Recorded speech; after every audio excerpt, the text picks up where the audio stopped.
speak on it with who you with, Kirk, though. I'm out. I'm out. I'm out. I'm out. Welcome to speak on it with who you with, Kirk, though. I'm out. I'm out. I'm out. I'm out. Welcome to speak on it with who you with, Kirk, though. Welcome to speak on it with who you with, Kirk, though. I'm out. I'm out. I'm out. I'm out. Welcome to speak on it with who you with, Kirk, though. Welcome to speak on it with who you with, Kirk, though. I'm out. Welcome. I'm out. Welcome. I'm out. Welcome. I'm out. Welcome to speak on it with who you with, Kirk, though. Welcome to speak on it with who you with, Kirk, though. I'm out. Welcome. I'm out. Welcome. I'm out. Welcome. I'm out. I'm out. Welcome to speak on it with who you with, Kirk, though. Welcome to speak on it with who you with, Kirk, though. I'm out. Welcome. I'm out. Welcome. I'm out. Welcome. I'm out. I'm out. Welcome to speak on it. Welcome to speak on it. I'm at. Welcome to speak on it. Welcome to speak on it. I'm at. Welcome to speak on it. Welcome to speak on it. I'm at. Welcome to speak. Welcome to speak. I'm at. Welcome to speak. I'm at. Welcome to speak. I'm at. Welcome to speak. I'm at. Welcome to speak. I'm at. Welcome to speak. I'm at. Welcome to speak. I'm at. Who you with, Kirk, dog? Welcome to speak on it with who you with, Kirk, dog. I'm at. Who you with, Kirk, dog? Want to welcome everyone to the show tonight. Facebook, YouTube, Periscope, Twitch, Twitter. D Live is in the house. Man, I've been talking about this for a while. Tonight she is here. Miss Kincaid is here, and it couldn't be a better time to have her on the show. Tonight's subject is dealing with the loss of a loved one. As y'all know, a week ago, my family and I lost my mother. Miss Kincaid is here to help us out. And not only us, but also other people that are dealing with the loss of a loved one during this time. Welcome to the show, Sheila Cadell Denise. I see you listening in on Facebook. Y'all can live chat with us, and you can also call in 972-591-3665, 972-591-3665. Welcome to the show, Miss Kincaid. Thank you for coming back. Hey, Curtis. How you doing? I'm doing great. Good. How about you? I'm great. Condolences to you and your family and the loss of your mom. I appreciate it. I know we talked last month to start setting this up.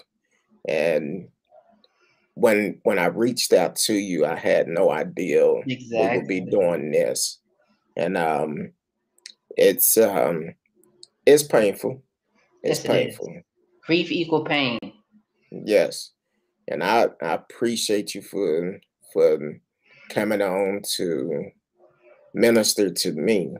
I have a lot of friends, and even you reached out when I sent you the text.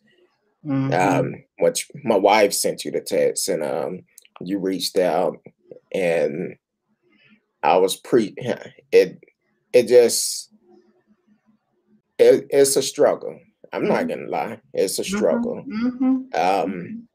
Even when I get on here and talk and still bring the things that need to be talked about. Yeah, I get on here and do it. I may have a smile on my face, but I'm struggling. Yeah, I'm struggling. So, and I know I'm not the only one. Stormy Night, I seen your post today. I'm praying for you. Amen. I'm praying for you. Go ahead, Miss Kincaid. I'm sorry. No, I wasn't saying. I said amen. Amen. Yeah. What are some things that people can do that is dealing with grief, especially the loss of a parent? One of the major things is you got to allow yourself to grieve. You know, so many times people try to get busy so they don't grieve, you know, so they won't cry, so they won't think about it. And you know, when initially when your loved one passes away, there's a lot of things that sometimes that you have to do. You know, you have to arrange to get, you know, make funeral arrangements. You got to do, you know, get family together. You know, do so much, and so you're really going on adrenaline. But after a week or two, things are going to settle down, and you're going to start really feeling that pain. You feel the pain then, but you're going to really feel the impact of that pain. And one of the things to do is to lean into that grief, because I always tell people, if you don't grieve now, you'll grieve later. And a lot of times later, unfortunately, comes out in negative behaviors. Yes. Like I said, you can actually call in to the show 972-591-3665. You can talk with Miss Kincaid and get some help. That's what the counselor come on here for, to get some help. Yeah. And I've had those.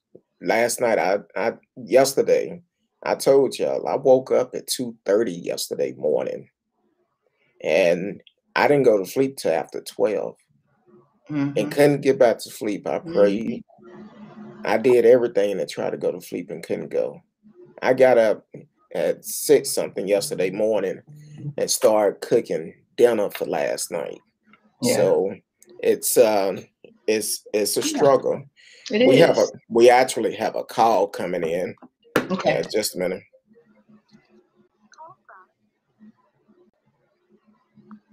Hold on.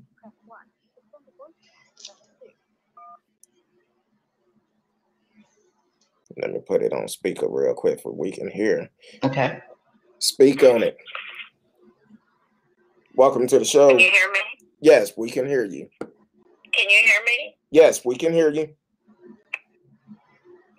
Okay, so I had to just call in early, Curtis, and because I had been waiting to talk to this lady. And Miss Kincaid, thank you so much for taking this time. I'm Curtis's oldest cousin. Okay. And so, yeah, the loss of his mom was like me losing one of my best friends, because we're kind of close in age.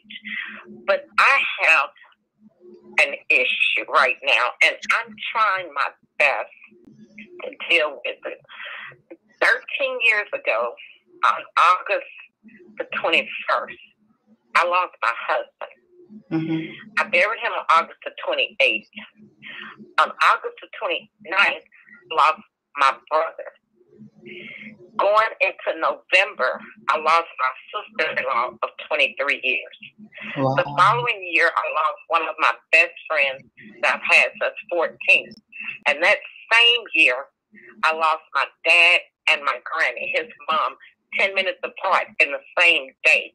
Wow. Now, most recent, my family has been through. We lost an uncle in November that I was extremely close to as well.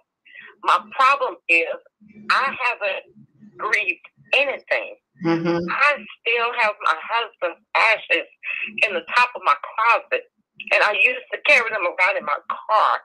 But my life right now, I've lost my job. I know the steps of grieving. I have a degree in dealing with dual illnesses.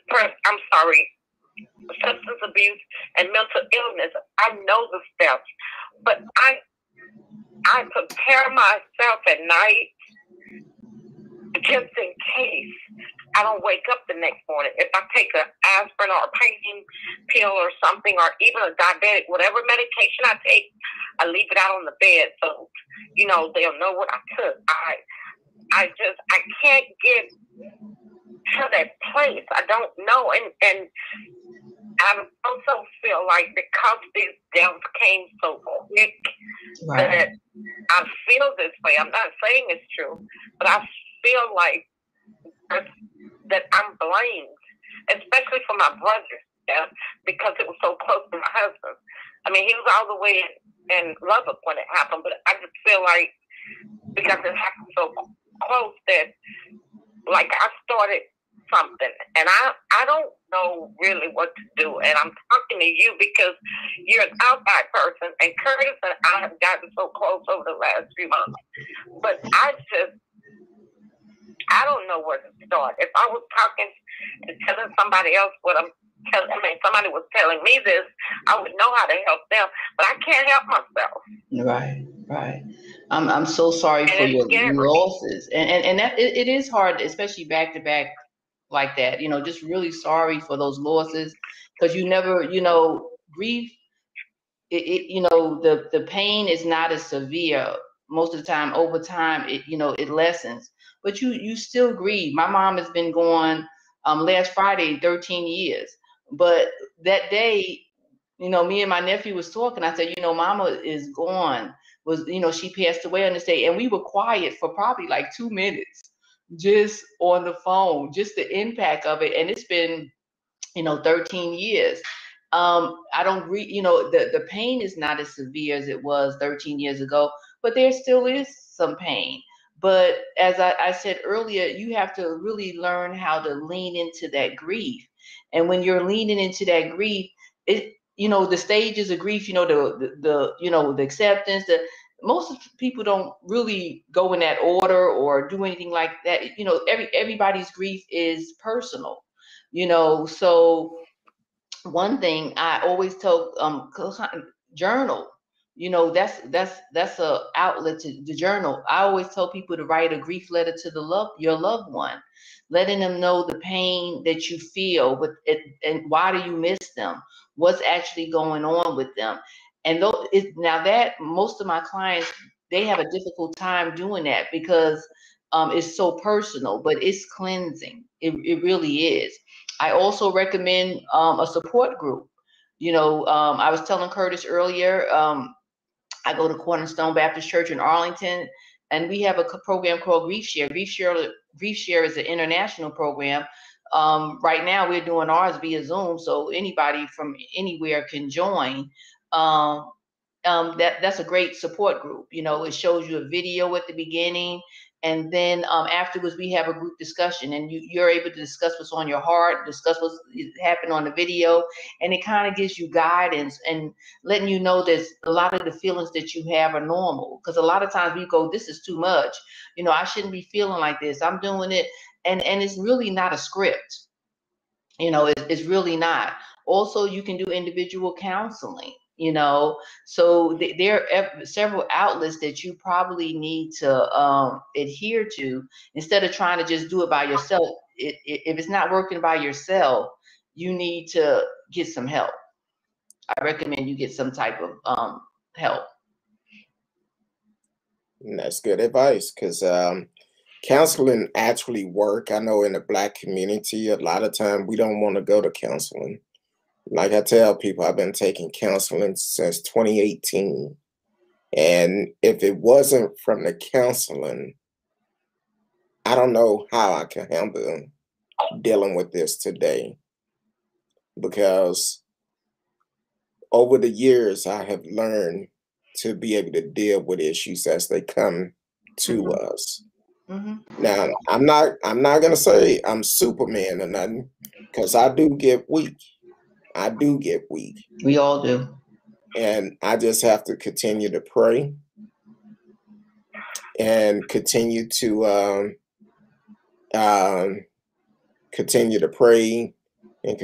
to push forward. Because one thing about it, we're dealing with a loss of a loved one. That loved one wants you to continue to live your life. Yeah. You have to continue to live. Yeah, you do.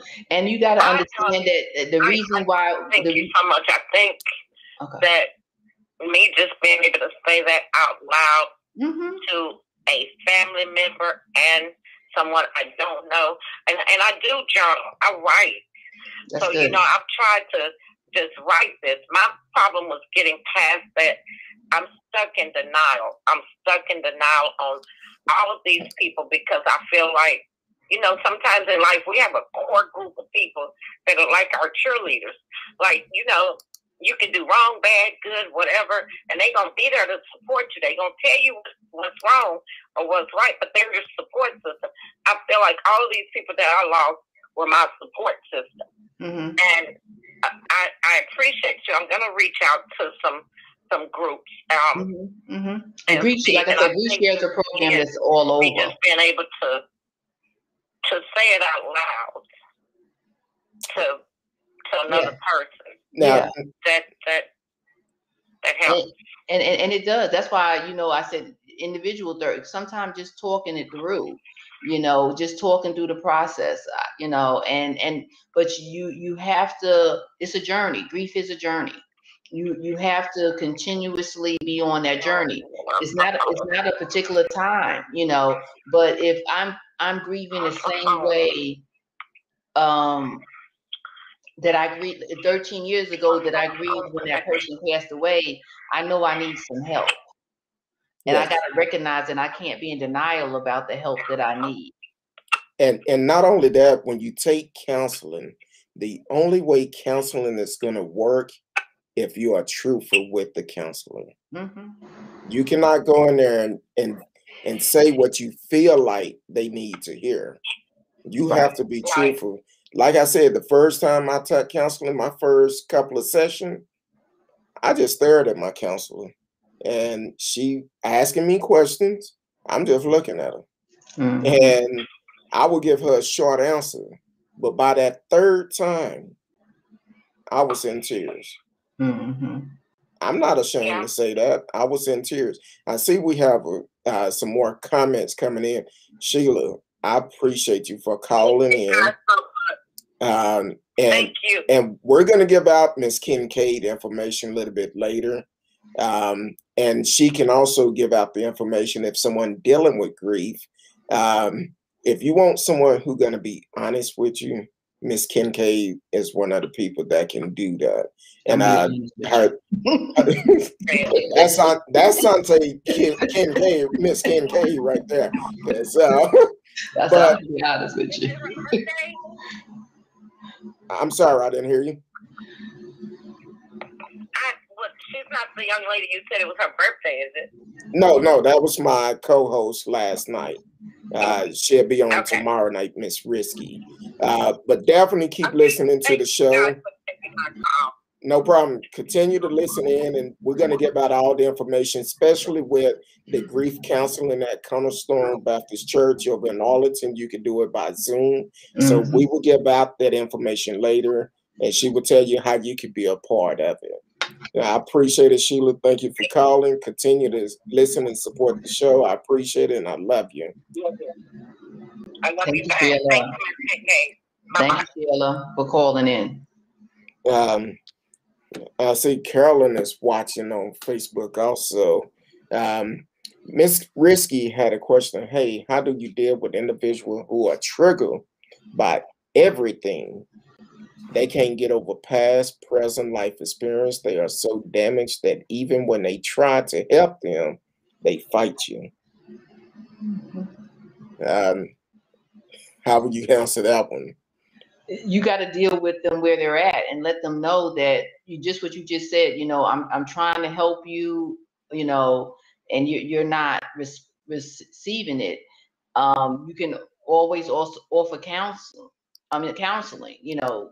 offer, tell them that you think they need some counseling, try to push them in that direction, because something, we always look at what the person says right in the front. But there's always something in the back of what they're saying, it's their belief system, it's their experiences. And we always just listen to what they say. But what's behind the background? What's behind the answers that person's giving? Because if we say blue, we think that well, here, I say the wall is yellow. And then you say, no, that wall is blue. Instead of me saying, no, that wall is not. I need to think what made you say that wall was blue. Are you colorblind? Are you, were you taught that yellow was blue? But we always want to listen to just what the person says, and we have to really, that person sounds like they've been in pain. It sounds like they've had, you know, like I said, a lot of life experiences, things that have happened, and they're responding to it in a negative way. But that person needs to really learn how to break down what's the core of the problem, what's actually really bothering them. And y'all probably just on the surface, but you probably really not getting to the peanut of what actually is happening. Now work. What you call okay, you say they don't use counseling. It stresses me out, but yes, you allow a person to stress you out. Okay. You know, you only have control of you only have control of yourself. So you give that person permission to stress you out. Because I can determine that no, I'm not going to allow you, especially if I've tried to help you and you're not responding to me. I need to stop. You know, if it's stressing me out, I'm going to be in the hospital and you're going to be okay. I'm going to be 6 feet under and you're going to be okay. That's not going to work. I do have control of myself. So you need to stop allowing that person to stress you out. Just explain to them, you know, I've tried to help you. I've made many suggestions. You're not receptive to those suggestions. So, there's nothing else I can really help you with. Exactly. And one of the things you could do is be honest with that person. You know, if they don't want to take, first of all, you cannot provide help for everybody unless they ready for help. Yeah. If they're not ready, you cannot continue to do the same thing over and over. Sometimes you got to let them bump their head a little bit. Yeah. And they will be but better. Don't let them stress you out.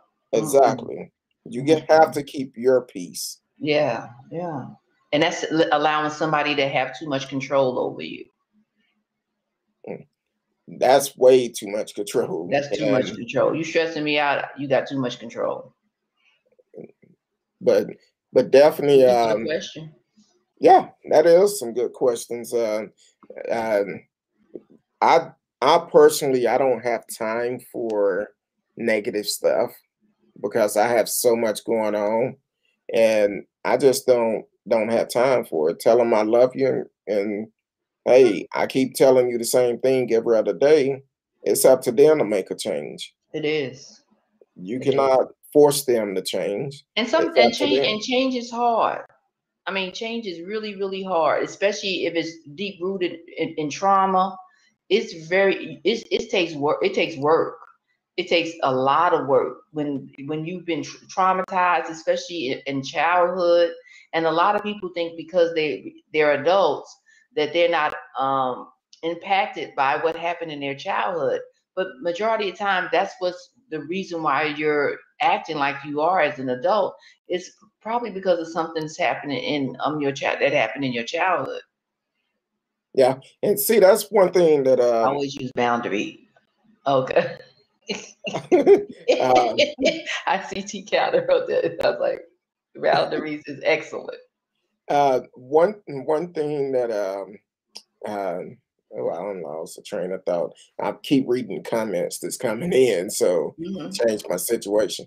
But one thing you have to do, you have to be mindful. You cannot allow other people's problems to become your problems. And if you're having to tell this person over and over, you have to say, "Hey, I'm tired. Yeah, I need I love break.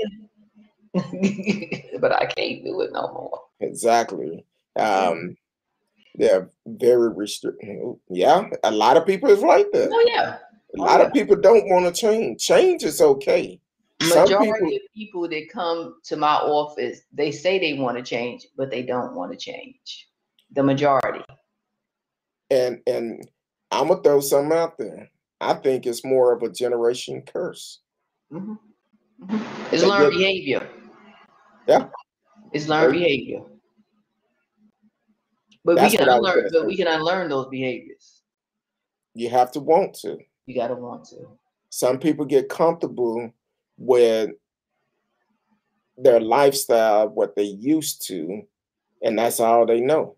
They don't want anything different. They love drama. They love going to their friends and stressing their friends out just to benefit them. Mm-hmm. You can tell that friend, I don't know the situation that you're talking about, but you probably can tell that friend, hey, you know, this man or this woman keep hitting you upside your head. You need to get out of it. Mm-hmm. Mm-hmm. It's easier said than done. It Yeah. is.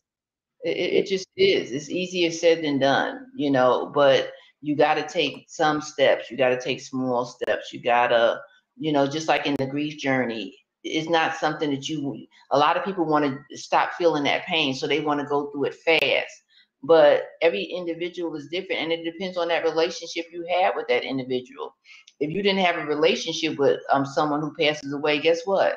You don't really grieve, you know. But when you love somebody, yeah, you do grieve, and grief is loving somebody.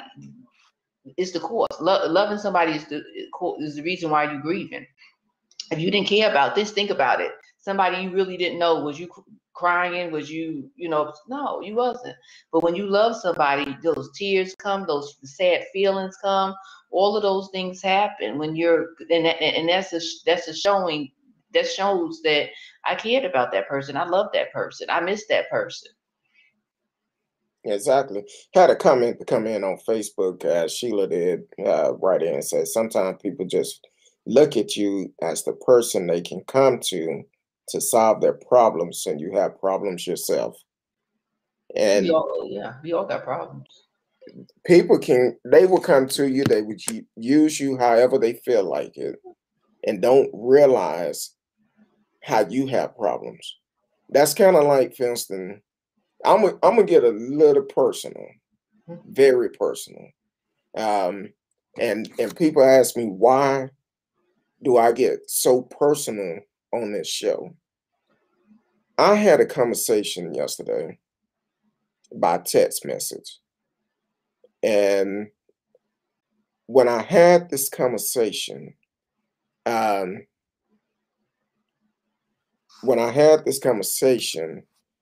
and I'm trying to find it, which was kind of strange. Okay, I'm gonna get very personal and real with y'all right now. My father, who is a minister, I remember when I was 18 years old, 19, getting ready to go to work. My mom told me some man on the phone want to talk to me. I said, okay, I'm about to go to work, take the number, I call back. Maybe the dude down the street owed me money, whatever. But since then, for over 30 years, I have tried to have a relationship with this man. Didn't want nothing from him. You already missed the time I needed you. But here it is, for 30 years, you always rejected it for whatever reason. So one of my cousins on that side of the family, let me back up. His sister, and I know I'm gonna give some comments because I know they probably listening online, but I'm keeping it real. Okay. My aunt, his sister, every time I used to call her, I would call, hey, how you doing? You know, I was just thinking about you. I was looking at your number, and I need to save your number. Now you're looking at it and talking about you need to save it. For Right. 20 years, she told me the same thing. Wow. And finally I said, well, apparently I wasn't on your mind too much. Because if you really thought about me, you would call me. In 20 years, she called me one time and said, oh, we having a family reunion. Now take it, when I first met her, they had a family reunion in East Texas. Me and a friend go down. It's hot. In Texas, it get hot. We the only two there. In the house that we was at, the owner of the house, who was another aunt, kept telling us to go outside. They'll be here in a minute. Y'all can go ahead and go outside. First of all, if you know me, I'm not finna be in the heat if I don't need to be. Mm-hmm. And then is bees out there too? No. So to cut across the field, I received this text yesterday, and I want y'all to listen to it clearly. He texts, "Cuz I saw your post. You lost your mother. If so, I've offered my sincerest condolences to you." I'm like, first of all, you said you saw my post. Then you said, if so. I lost my mother. Mm-hmm. I said, yes. My mother gained her wings last Wednesday. Thank you for reaching out. I pray that, I'm not going to even say my dad's name, it's okay. And at some point, he has to realize life is too short. For 30 years, I tried to build a relationship with him, and he chose not to acknowledge his child. God will hold him accountable. I've done my part. Amen. And have forgiven him. I thank you for reaching out, and hopefully you will continue to reach out to me, and not when someone dies. But if not, I understand. No hard feelings. So he go on. Then he started making it about himself, forgetting about the fact when he first texted me, talking about my mom. So I went on and I said, hey, well, he ended up telling me that my father is pretty ill right now, have a progressive dementia. So my thing is, I responded, I said, I hate to hear that he's ill. As a child who tried to be a part of his life and was pushed away, not wanting anything from him except a father and son relationship. How should I feel knowing he's ill right now? Here it is for 30 years. Man have then, I'm talking about, and like I said, he's a preacher. I would see him somewhere. He used to hang out at a club on Samuel. I go down there, see his car there. I stop, go in. Hey man, how you doing? Let me go outside and talk to you real quick. I walk out, he go back in, close the door and lock it. A preacher. That's why I refuse to ever deny my daughter. Mm-hmm. That's that generation curse we have to get rid of. Mm-hmm. Because there's a lot of people out here that have that mindset. Yeah, I'm getting very personal tonight because I felt like it was very disrespectful. If you know my mother just died and you're talking about yourself,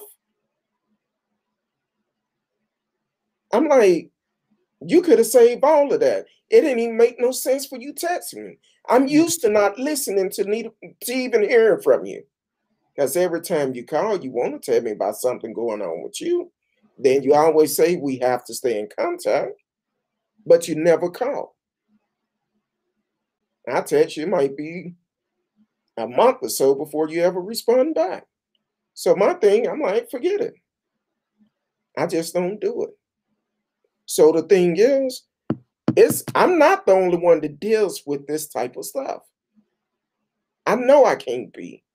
But for him to spend that time, literally after that last statement I said, he sent me 3, 4, 5, 6, 7 texts back to back. Nothing had to do with the reason why he texted me at first. Okay. Nothing at all. Is it guilt? You think it was guilt? I've only met that dude one time. I only seen him one time. Because I understand. I didn't ask to be here. What happened between him and my mom had nothing to do with me. Amen. I'm the product from it. But at the same time, why is I'm wasting my time trying to build a relationship with somebody who don't want it? And in the middle of a grief of someone who I love dearly, someone who been there my entire life. But you want to text me and make it about yourself. But what does Maya Angelou say? When someone shows you who they are, believe them. You just got you have to allow yourself to forgive him, and then just move on, Curtis. You know, you have to, and the forgiveness is for you. Forgive him. It's not for him, you know, because and once I say again, when we just look at the answers, we need to look at the background. It's not an excuse, but we got to look at where this person came from. What was his background? Was he raised? Was, you know, is that what he saw as a father himself? You know, so you have to know that, and everybody doesn't fit. 70 to 75% model what they grew up with. They just do. And 25 to 30%, they see that this situation is something I need to change. But majority of people, 75%, model what they came from, with the background that they came from, right, wrong, good, bad. They model what they come from. And it was, I had I'm not gonna say a similar situation, but me and my father wasn't close. And when I forgave him for not being in my life, and I let him know, I had a conversation with him. I said, you know, if you carry any guilt, don't. I said, because I had a great childhood. I was good. You know, like you said, my mom, my sisters, they were there for me. My brothers, they were there. So I was okay. And I told him, don't carry that guilt. But he carried it until the day he passed away. We never became got in a close relationship. You know, we talked here and there, but when I forgave him, it was freeing, and I forgave him way before he passed away. I was in my 20s. You know, I didn't want to carry that weight of that person. You know, but he chose to carry it because, you know, he couldn't give it up. Because every time I talked to him, he always talked about, oh, I wish I had money to give you. I was like, I don't need money. I'm good. You know, my life is good. But he always tried to say, I wish I could do this. I'm good. You don't even have to do it. And then when he got sick, one day he teased. He thought but I knew he was serious. He said, you know, such and such said I should come live with you. And I was quiet as a mouse. I was quiet. Like you say, you hear a mouse piss on cotton. I was quiet. I feel you. Because of me loving the Lord and that scripture about honoring thy mother and thy father, I was torn somewhat. But I went to a friend of mine's mature sister, and God sent me to her because guess what? She had went through something similar with her mother. Her grandmother raised her. And she was like, Tony, you don't owe him that. You don't. You don't owe him to come down here for you to take care of him. And because he lived in Virginia. And, you know, you don't owe him that. You know, if that's something you want to do it. But you don't owe him that. And it was something I chose not to do. But he never asked that again. I guess my silence was like an answer. But he never answered. He never asked that or said that again. But when he passed away, I was his only child. And when he passed away, I went up there, did what I needed to do, handled that business, and I came back home. And I had no regrets. I didn't feel any remorse. I didn't feel anything. And I know it was stemming from me forgiving him and not holding a grudge against him.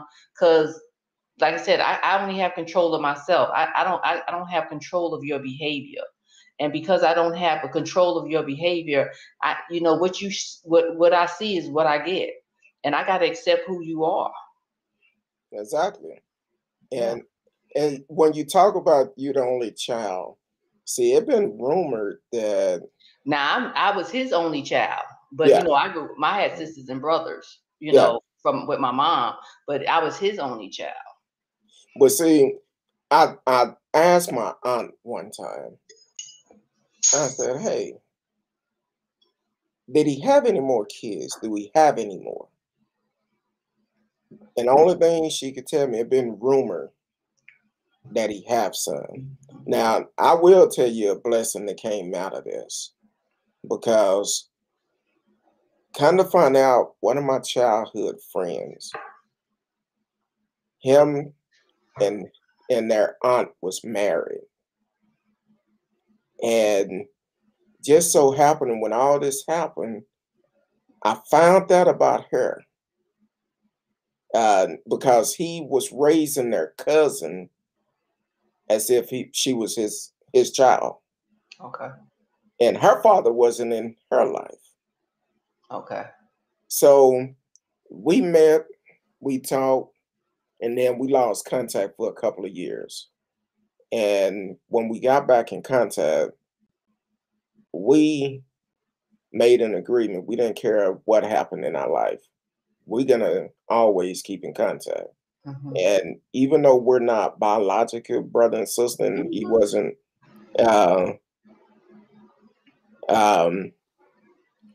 he wasn't actually her father.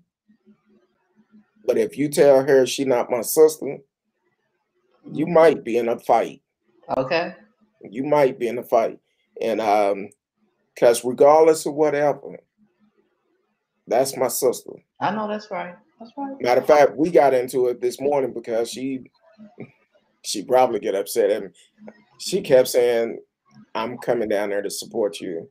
I'm like, look, you don't have to come. It's going to be streamed. I can send you the link once we get it. You don't have to come. And we argued for about 15, 20 minutes. And finally I said, fine. Because I knew that was a fight I was not going to win. Right. So I can't wait to see my sister.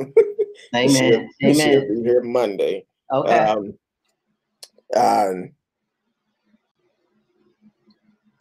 So that's one of the best things that came out of this situation. Mm-hmm. I could tell you stories that happened between me and I should just put them on blast, but I'm not going to do that. Don't do it. Don't do it. I knew 2 weeks after meeting him what he was all about. Okay.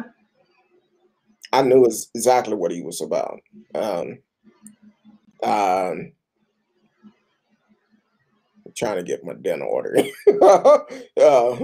Wife says what I want for dinner.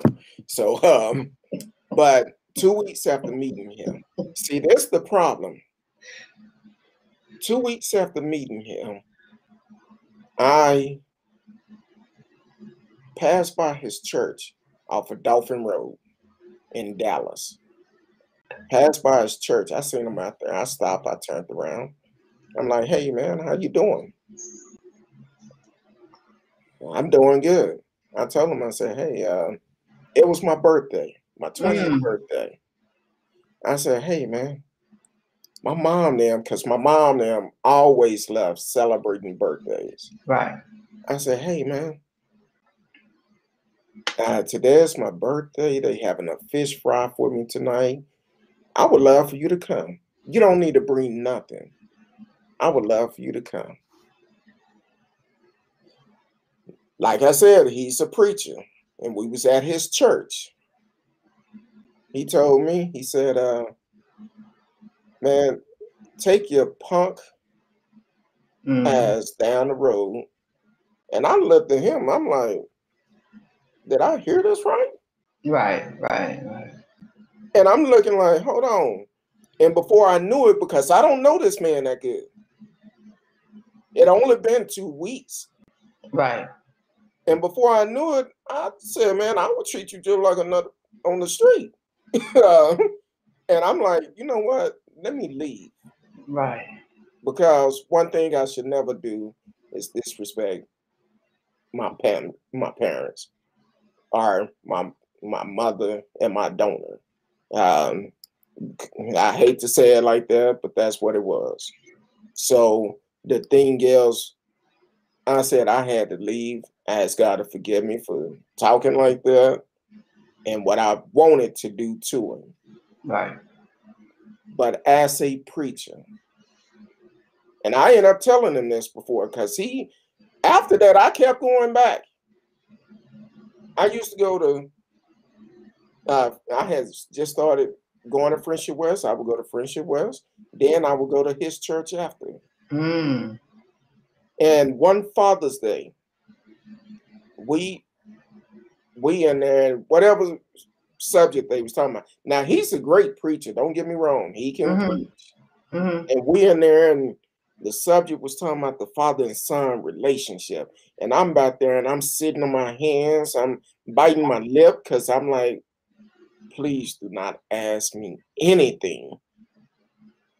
And the mother of the church asked me, well, Curtis, how do you feel about this subject? I almost bit a plug out my lip. And the first thing came to my mouth, I said, well, when the son wants to have a relationship with the father, and the father keep pushing the son away. And when I said that, he talking about that's personal. We'll talk about that after Sunday school. After Sunday school, he said, come on back here and let's talk in the office. Go in there, and that man cussed me out. I did silly. I told him, I said, until you do right by me, God would never bless you with your members that you could have. So yeah, I've been through some things. Right. And I'm getting very personal, and especially with what this cousin on his side texted me yesterday. If your mother died. Right. So a couple of years ago, it would have been a different response. Would have been a very different response. You ain't lying, because I used to cuss like a sailor. Matter of fact, I used to be the guy for a change. I used to get whoopings for cussing when I was a kid. So I'm good at cussing. But I thank God I've been changed. I'm working progress, but that's how real it is. Amen. That's how real it is. But you want to do this in a time like this. Yeah. Doctor. Because he's a doctor. But you know, Satan comes to kill, steal, destroy. And take your focus off of him. Focus on your mom and your family. And focus on your grief, which y'all are going through. Don't focus on him. That's just a blip. Let that blip go. Exactly. I wouldn't even give him, that much thought. Oh, I don't. Welcome to the show, Miss Novella Martin, who is watching on Facebook.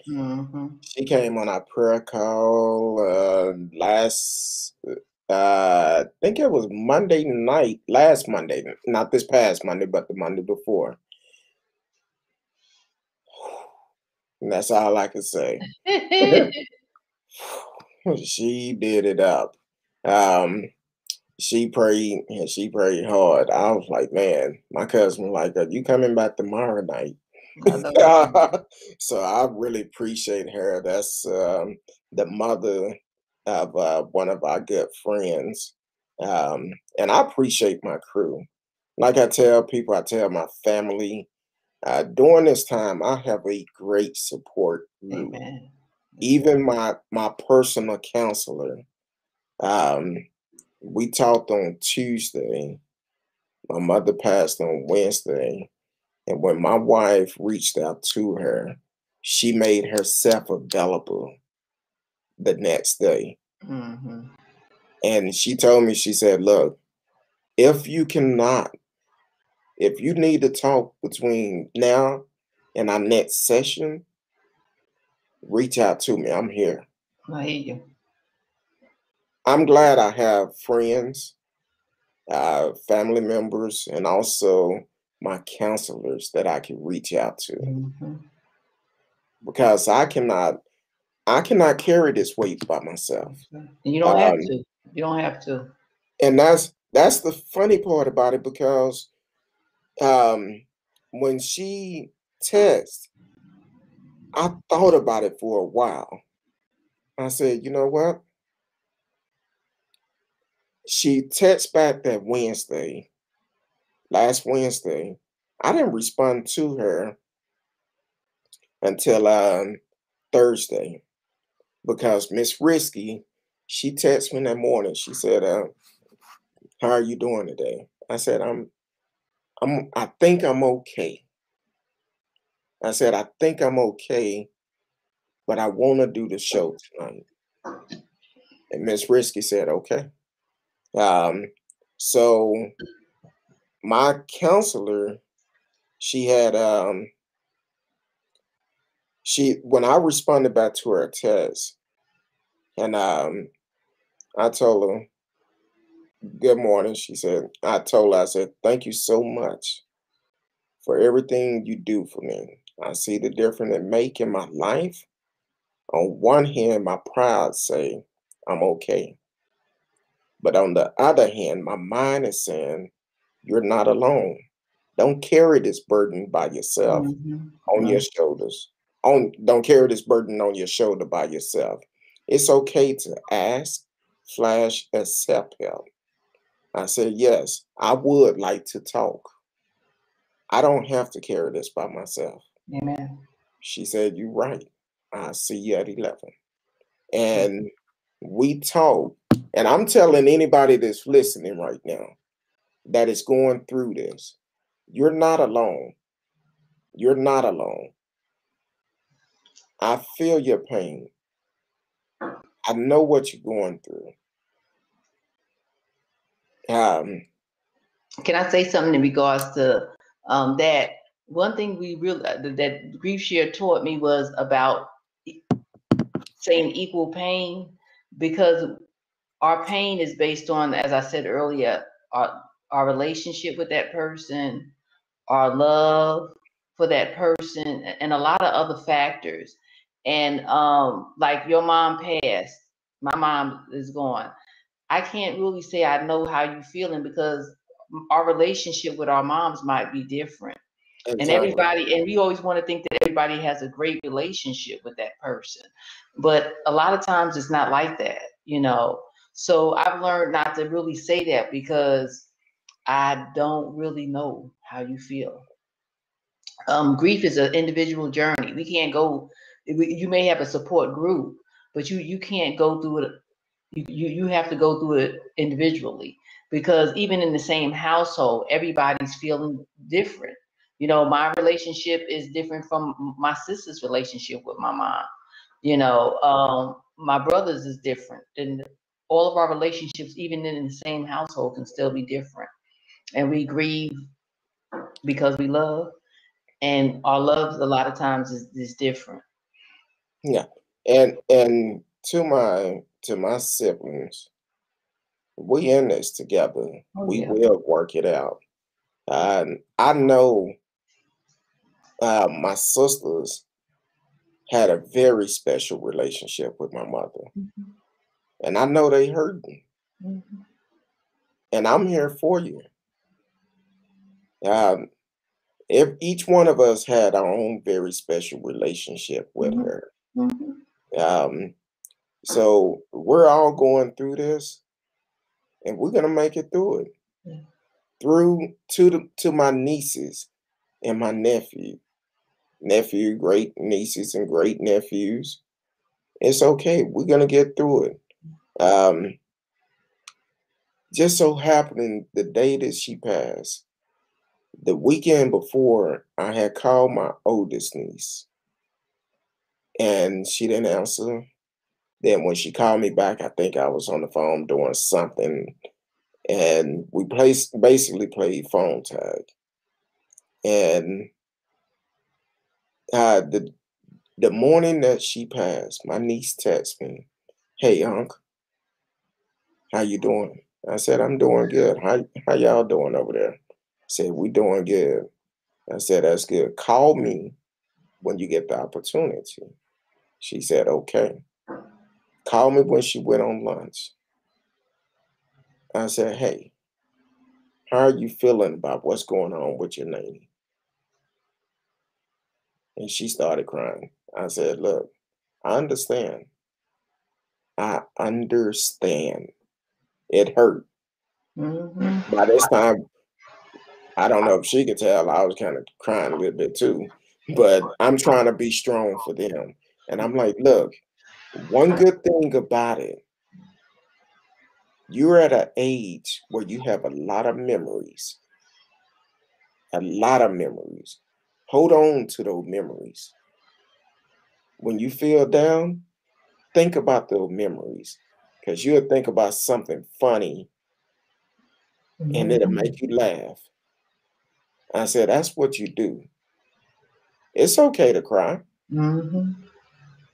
but you have a lot of memories.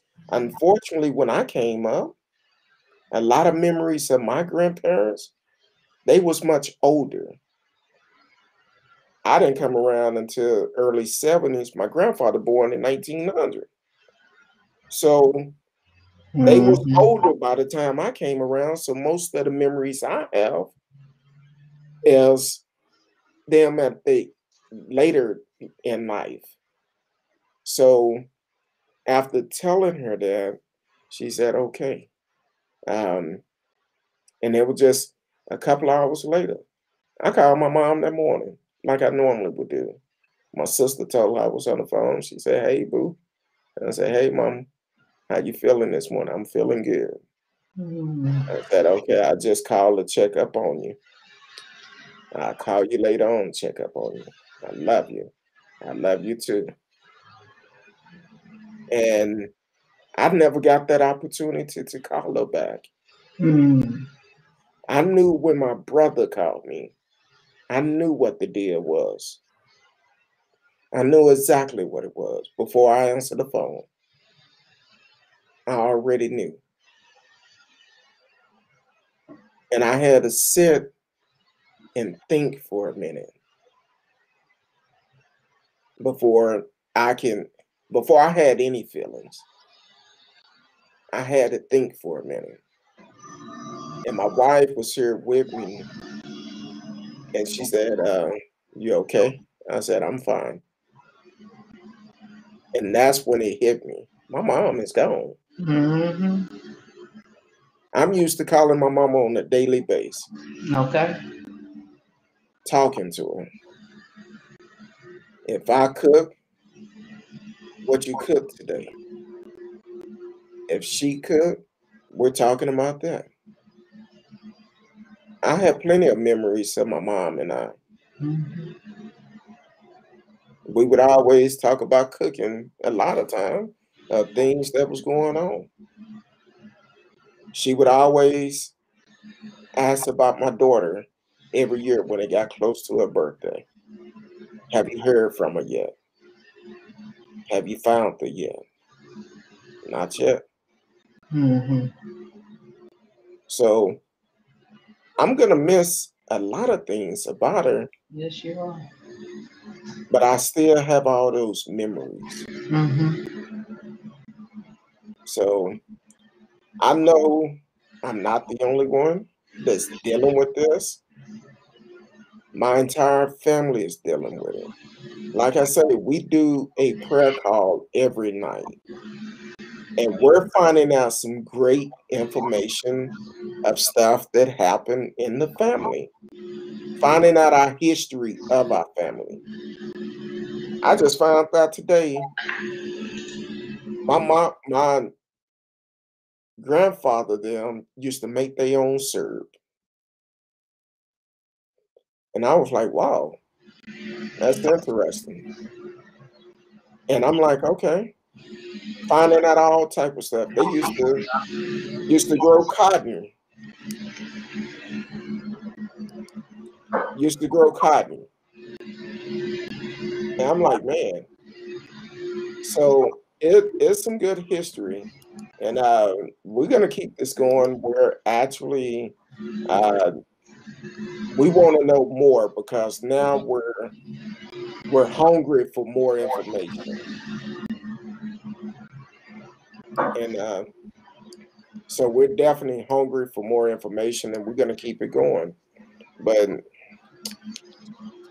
and another thing, it's no time frame on grief.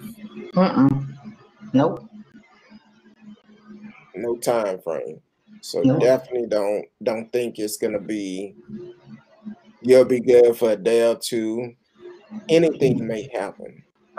Oh yeah, and you'll have triggers. You know, like I told you last Friday was we didn't cry, but we were quiet, which said a lot. Me and my nephew, it was just very quiet.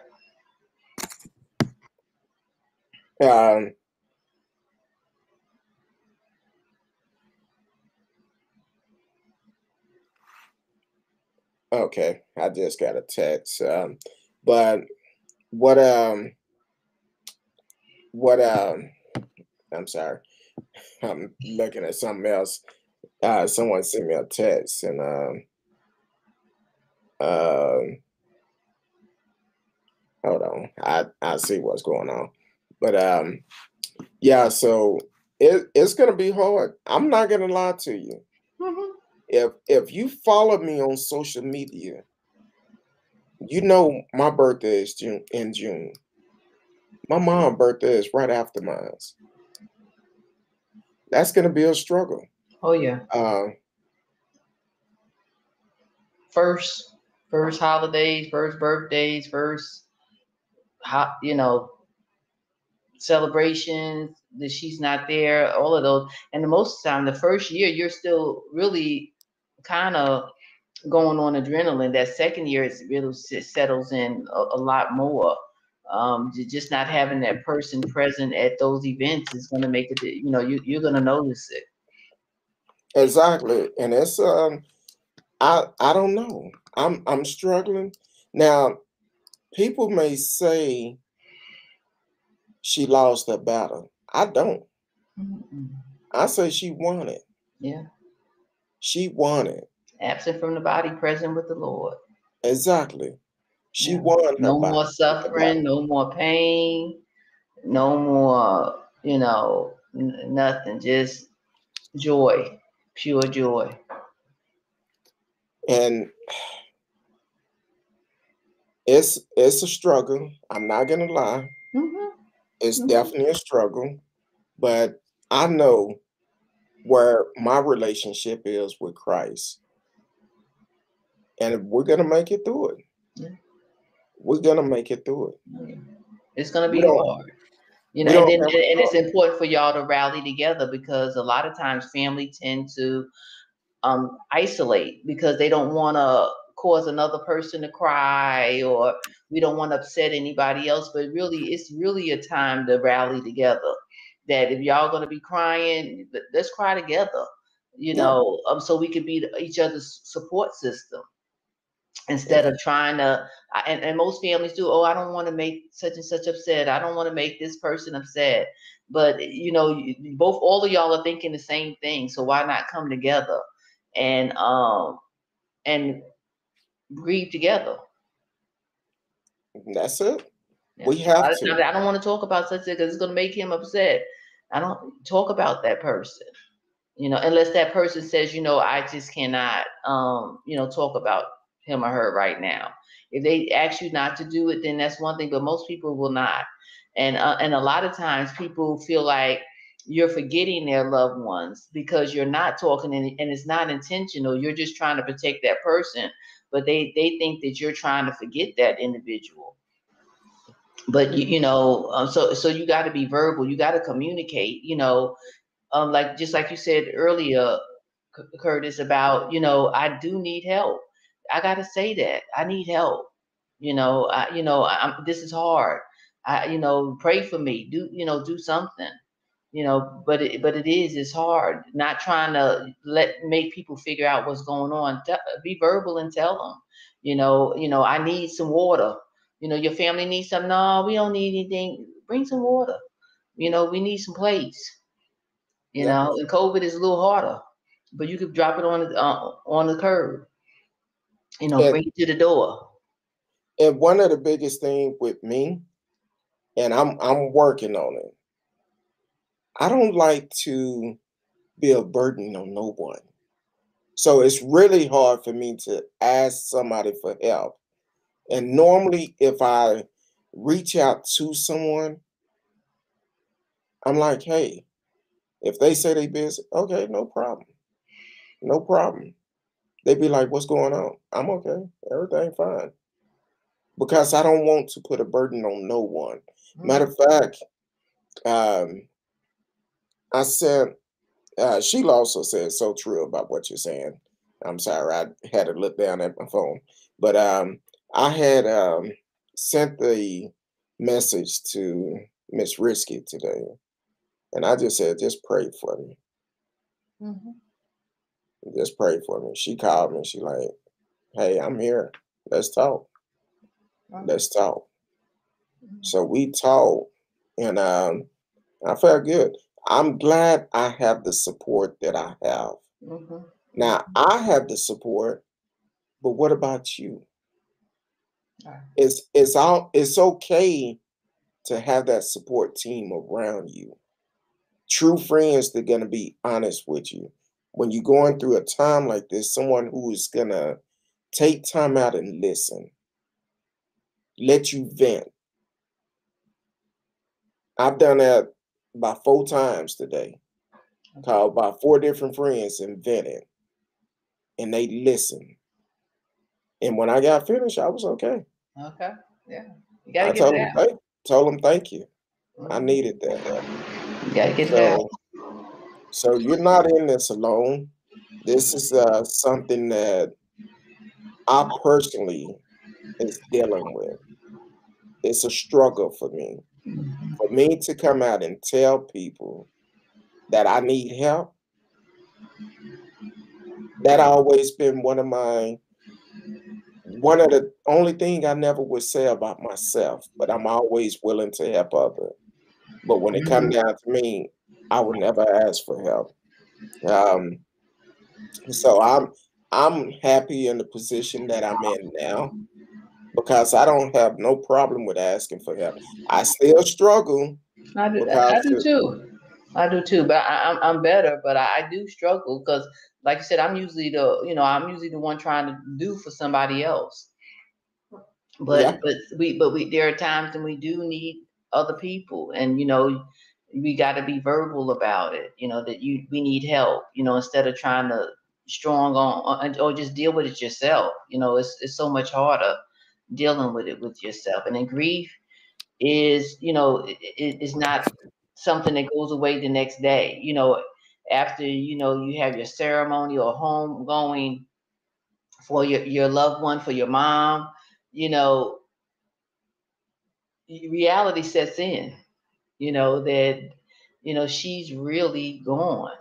And a lot of times that you think that's automatic, but it's really not. You just I remember wanting the world to stop when my mom, I was like, man, they still doing stuff. They still going to work. And I'm thinking, don't they know my mama passed away? That's how I was feeling inside. Like I wanted everything to freeze. Let's stop right here. My mama passed away. Give me a moment. I need some moments, but life goes on.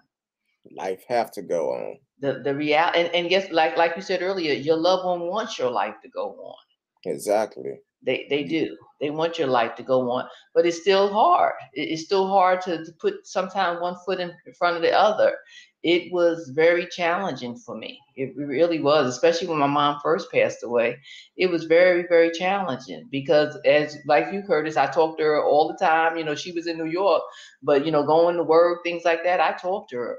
We talked all the time, sometime a couple of times a day, and it was you know, and for a long time, it was me and my mom. My sisters are older and brothers are older. So for a long time, it was me and her. So we really, you know, had a great bond. So, but I just thank God for the time he gave me with her, because I know people who lost their moms and fathers, you know, at a very young age. I started looking at it from that focus. Lord, thank you, you know, for allowing me to, you know, have her in my life, and the things that she instilled in me, you know, that I still, you know, work today. Exactly. And for the ones just not tuning in, you are listening to Speak On It with Who You With, Kim. Oh Lord, Who You With, Kurt Dog with Kim K. You forgot your name. She's a licensed professional, been on the show many times. You can live chat with us in the chat room. You can also call in if you have questions for Miss Kim K. You can call in 972-591-3665, 972-591-3665. Miss Novella Martin said, God is so good. He made us to have emotion, grief, sadness, happiness, etc. But let us experience it a little at a time. When we trust his wisdom, we will intervene so that we don't have to be overwhelmed. He sends people that he can encourage you through, and he renews your spirit and strength. Wow. Yep. Like I said, Miss Novella, she almost brought the house down when she came on. Okay. All right, Novella. I really appreciate everyone that have reached out. I made an attempt to respond back to every message that was sent on Facebook. It may take me a while. I will eventually get it, but sometimes it's hard. It's hard.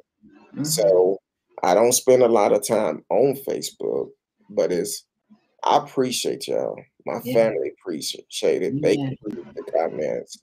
I really appreciate it. And it means so much to me with all the love we've been receiving. I appreciate y'all. And it's not easy. It's not. It's Take it moment by moment. You know, people say day by day. This is a moment by moment situation. It can't be day by day is too much. You know, just take it moment by moment. You know, just, you know, try to just like allow yourself to grieve. You know, right now you may be in the midst of just getting things organized and together, but you're gonna have to allow yourself to grieve and not stay busy or not try to just occupy yourself. You're gonna have to grieve. Exactly. Welcome to the show, Net Call. Just checked in on Facebook. I'm telling you, it been overwhelming, the love that we receive, and people tell me, I don't know how you can react the way that you're reacting during this time. And that's the God in me, because I'm telling you, it's not easy. It's not easy. Jesus wept. Exactly. He sure did. He sure did. Jesus wept. That's all. That like I say, drop the mic. Exactly. Well, it's time to cut the lights off. Yeah, Jesus wept. You know, that's it. And I really wanna, not only my crew, Chris Norman. I appreciate you, brothers. Sean Martin. Miss Martin. Miss Wilson. Monica Martin. The Mullins. I appreciate y'all. Mother Mullen, I appreciate you, because either they reaching out to me or they letting me know they are praying for me. But then I talk about Reverend Jerry all the time. Yesterday I was out and about, And I spent about 40 minutes on the phone with him.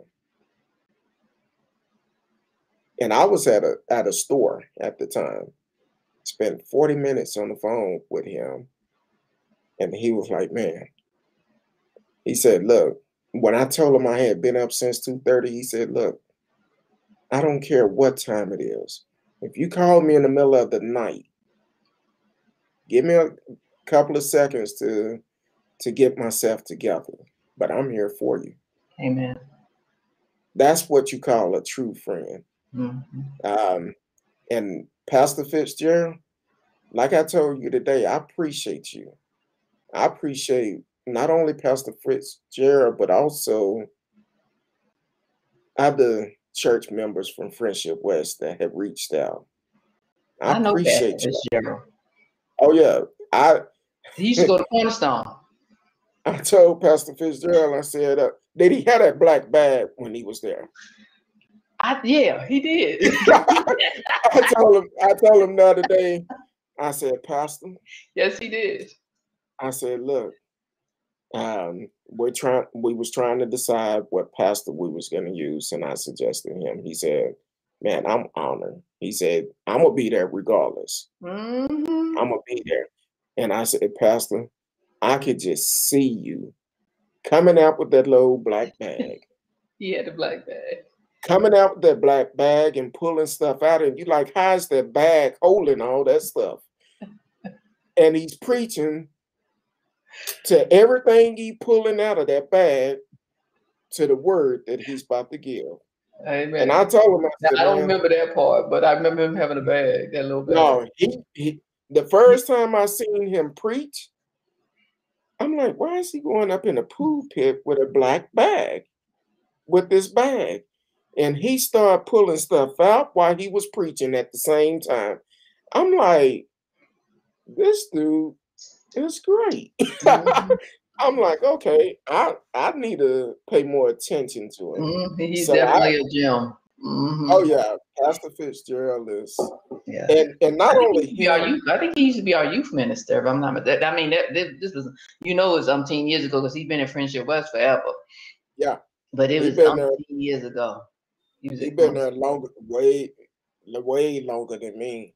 And I appreciate Pastor Haynes for the work that he's doing, because he have pastors that can feed to your spirit.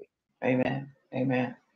All of them. At one time, when I first started going there, I almost quit going, because every time I heard a different pastor preach, they was talking about what I was going through. They didn't even know me.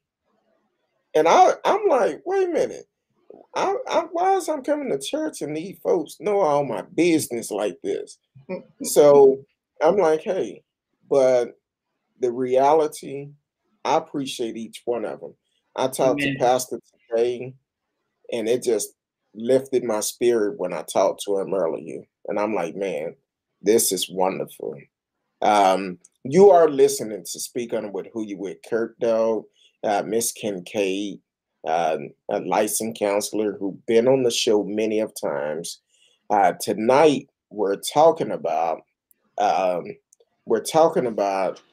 dealing with the loss of a loved one. Now, you may need counseling about something else that is going on in your life. This is the time to chime in. She's here. Don't wait until we start saying our goodbyes to chime in, because that's too late then.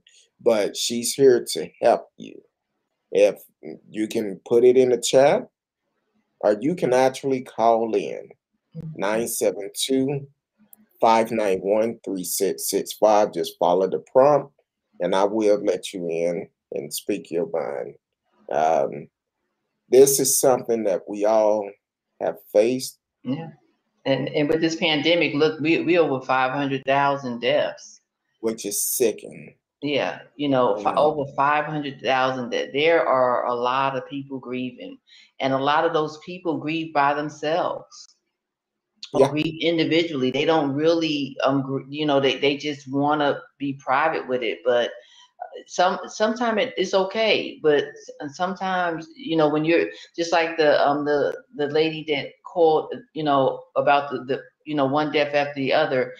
We had one of our ministers, he lost like 5 people, I think 5 or 6 people in a month from COVID.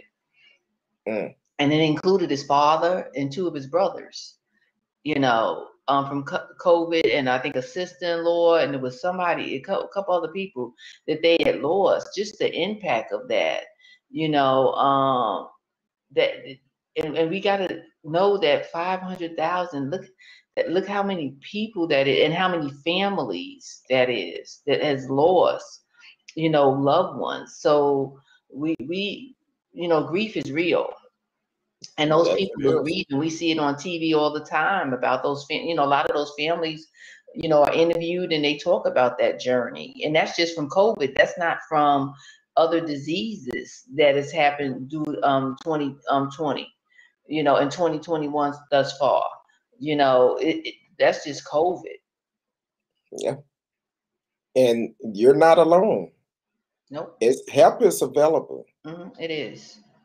You know, it really is, you know, and I, you know, once again, want to shout out Grief Share, great program. Like I said, it's international, and it does help. You know, I've been doing Grief Share probably we do it twice a year, and I've been doing it 6 or 7 years, maybe 6 or 7 years.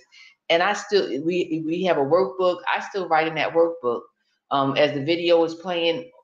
After 6 or 7 years, that's how much the information, you know, new information is just, you know, your brain retains so much. And I'm still writing because there's just always something else, it seems like, that's highlighted that I didn't hear before. And like I said, I listened to the video 7 years, and really, and that means 14 times because we do it twice a year. And so it shows how the grief process is, that, you know, sometimes you're paying attention, but you know, because of that grief, you're not really hearing. And I'm not in a place where I'm grieving, like I said, with my mom, the same, but I've lost 2 sisters as well. In the last 4 years, you know, I've lost 2 sisters. So that grief, you know, you still have to, you know, it's there. It's the impact is not the same. It's not as fresh, but it's still there. You know, one of my sisters, I talk to her every day as well. And so it's a great loss. And I think about that all the time, but I allow myself to do it. There was a friend of mine a couple of years ago. She was opening up a new ministry, doing something. And during this, she honored her mom. And it's just about 2 years ago. And the things that she said to her mom was something that I would definitely say to mine. And I sat at that table and I just cried. Like, I mean, I cried and nobody said one word. They probably was like, what is going on? I didn't get up from the table. I just allowed myself to, you know, have that moment. I wasn't ashamed of it. I allowed, and afterwards, you know, I got up and I was okay. But a lot of times we try to hold stuff like that in. You know, when you're feeling those emotions, you got to let those emotions out. You know, you keep it in, that it makes your grief journey last longer. You know, by holding that stuff in, not really, I don't want to have this pain. I don't want to do this. Grief is painful. It's no way around it. It is painful. And a lot of times when you see people that heal faster, like my mom was sick for a while. So we really started the grief process before she passed away, because we saw her going. And I was even in a place where I was like, Mama, don't stay here for us. Because the person that was there was not my mom, you know. But we start, you know, you don't realize you start that grief process early when that person's starting to decline, and you're seeing that person, you know, things changing. That, you know, you see it shifting, you see it going in a direction where they maybe it's possibility of them passing away. You start grieving. A person who dies suddenly, it's harder because you haven't had that time to grieve. You know, somebody die in an accident, somebody just die suddenly. I have a friend, his wife, she was at a homegoing, and she passed out at the homegoing, and she passed away yesterday. Oh, yeah. you know. So something like that, you haven't had a chance to prepare or anything. That, you know, that's something that your body's in shock. You know, you're in a shock mode right there. That kind of grief a lot of time takes, well, you can know the Lord, but it still takes longer. Because I got to deal with that instant, you know, you here today, I just saw you, and you okay, and then now I don't see you anymore. Yeah, that's hard. Yeah, she was at a home going and passed out. And she was with somebody else, you know, so that's a lot. Yeah, that is. That's extremely a lot.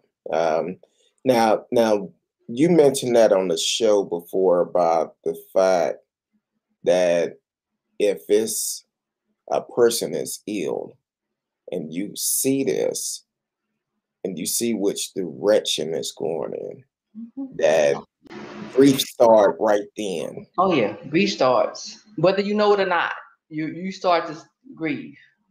Because what happened is this person started to get worse and worse. They're transitioning. You start accepting the fact of what's about to happen.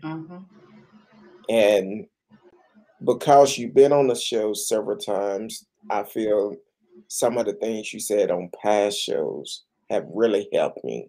Wonderful. And I remember the Monday, last week, Monday before last, I told my family on that prayer call, I said, look, it's a struggle for me to see my mother in that condition. It's hard for me to see this. This is not easy. Now, the thing is, a lot of my family members have reached out to me, especially when we started this prayer call, because I just got the text from the family group text, we doing a prayer call at this time. And when I came on there, I didn't know what to expect. But then when I got on there, so many family members was on there. Okay. My siblings and I, we decided that we're going to be open about everything. And that's what we done. It wasn't that first night. A lot of people was crying on there. We said, you know what? We're going to encourage Mama. We don't want to bring her down. We want to encourage her. So this is not going to be a sad occasion. We're going to laugh. We're going to joke. We're going to have fun. We're going to pray. We're going to read scripture, whatever it is. Whatever you want to do, that's what we're going to do. And my mom, she would come on there a couple of times and she would say, I appreciate y'all. Your prayers is what's keeping me going. With y'all praying, that's giving me strength. Then when she started not feeling up to it, that's when it got hard. But even the night she passed, I told them, I said, look, we still having this prayer call tonight. Amen. This do not have to stop. Sheila said that transparency in her faith priceless. You're right. You're right. But I told them this have to keep going. I know we hurting. I know we are. And y'all need each other. You do. You need each other. And that's a source of comfort. You know, just being around each other, praying with each other, it is a source of comfort. You know, and allow yourselves to comfort each other.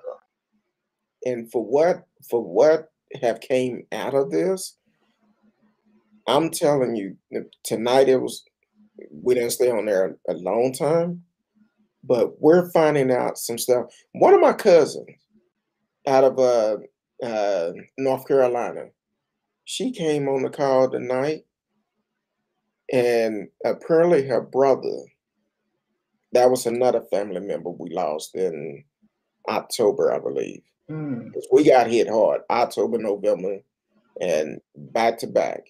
So she found a photo book that her brother had, and it belonged to her grandmother. Wow. So some of the pictures she was showing in there, I was like, man, even seeing my old cute baby picture in there. So it was it was good. But the history that we are learning from our family Wonderful. and some of the things that they've done, I was like, man, how my aunt told me today that they used to, my family is from a small town in East Texas called Gilmer, Texas. Mm-hmm. Um, they used to travel from Gilmer to McKinney, Greenville, and pick cotton back in the days. They all played their part. Mm. And what happened was, it was like they all went out and worked, but when they made the money, my aunt told me today, she said, because I called her, I was in her neighborhood, I was going to take her some lunch, and I called her, and she said, what happened is they had cotton field. I'm talking about on the land that my grandfather purchased. Mm-hmm. Had cotton fields, sweet potatoes, all, I think she said peanuts the other day. All type of stuff that they made money off of. And said every time they sold something, each one, whoever was in college that time, they took their money, they paid for their college. Wow. But they also took their money, they paid for that land. They made sure that the family was okay. And I mentioned to her, I said, hey, honey, so it sounded like to me, Big Daddy was a businessman. She said, no, baby. Back then, it wasn't him being a businessman. It was about the fact of working and owning something. Mm-hmm. Because she said, I got tired of him saying it, but I understand it today. He used to always say, when you work, you do your best. Make sure you own something that nobody can take from you. So that was great. That was very great. T-Cal said, I had a customer came into my store and she told me when I first got there that she had recently moved to Denton and didn't know anyone. I knew I hadn't seen her for a while. And when I saw her, I guess it cut off probably too much. Oh, I saw today, she said she called back home and realized so many people she grew up with or knew passed away due to COVID. Mm. Yeah. Grief is happening everywhere. It's everywhere. I mean, it really is. It's everywhere. And like I said, though, that COVID is just one aspect of it, but people are still dying from natural causes, heart disease, cancer, and all kind of other conditions. And the funeral homes with COVID, they've been overwhelmed. We see where people had, at one point they was having to get trucks, but thanks be to God, those numbers are starting to come down. Where the hospitals are not as full, and it's not as many COVID cases. There's still COVID cases, but not as many. T. Cal said, I could tell me talking to her really helped. In fact, I gave her my number, and as I got home, she texted that she really appreciated really it. nice. People are really hurting. They are. Now, see, the thing is, sometimes a person may randomly come up and talk to you. Take out a couple of minutes, listen. You could be saving that person's life. Because that person may be at their wits' end. Yeah. And because of your conversation, it can actually save someone. Yeah. You're it right. can save someone. You're right. And not only that, it may be saving you. Because you may be at your wits' end. But the right person show up at the right time. And when they show up, your whole life can change. You know, it is, and we got to be receptive. You know, we have to be comforting. You know, we have to be empathetic to people. You know, so many people aren't. You know, they aren't empathetic. They just, you know, in their own world. But you know, for those who know the Lord, we should be. You know, and those, you know, you don't even, you know, if you don't know the Lord, you should be. I should be able to be empathetic to someone if they're going through it. Exactly. You know, yeah, I should be able to be compassionate, you know, and not always be about my own, you know, own agenda. Exactly. I know tonight I have gotten real personal about some things. But that's where I'm at in my life. I don't care what the way people feel about me. I can be open. I can talk about whatever is going on with me. Because by me talking about it, it's helping me. It's healing. It's freedom. I'm not holding all that on the inside. But for that cousin that texted me yesterday, that's not the way you do it. Right. And I hope you don't do it to no one else. I'm sure I'll probably get a call or a text from one of those family members, because some of them do follow me on Facebook.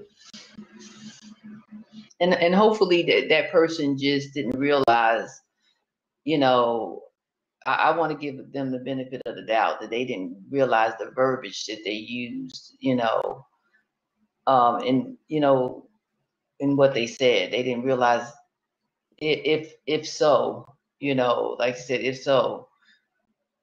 And also y'all are also really, really in a tender place right now as well. You got to recognize that too. I'm real sensitive right now. My mama just passed away. You know, yeah. I'm sensitive. I agree with you, but when he said, if your mother passed away, not sorry that she passed away, if she passed away. And the thing is with that, why would I put something up on Facebook like that if it wasn't true? If it wasn't true. Yeah. You said if. Right. Back in the days, we would say if was a fifth, we all would be drunk. But I'm just I never heard that. Oh, maybe that was in my hood. No, but the thing is, yeah, and like I said, you know, it's so much of a burden to carry things. You know, don't carry. Let him take ownership of that. Like I said, I'm telling you how I feel. Release it. And that's what I've done. When he sent that yesterday, and I said what I said, and I was honest with him. I said, look, I'm asking in one of the later texts, I told him, I said, look, I hope you keep your word. If you say you're gonna reach out, reach out. Right. Don't just say it. Be about it. Keep your word. Always been taught your word is your bond. See, that's one thing my aunt told me yesterday. Told us on the call the other day.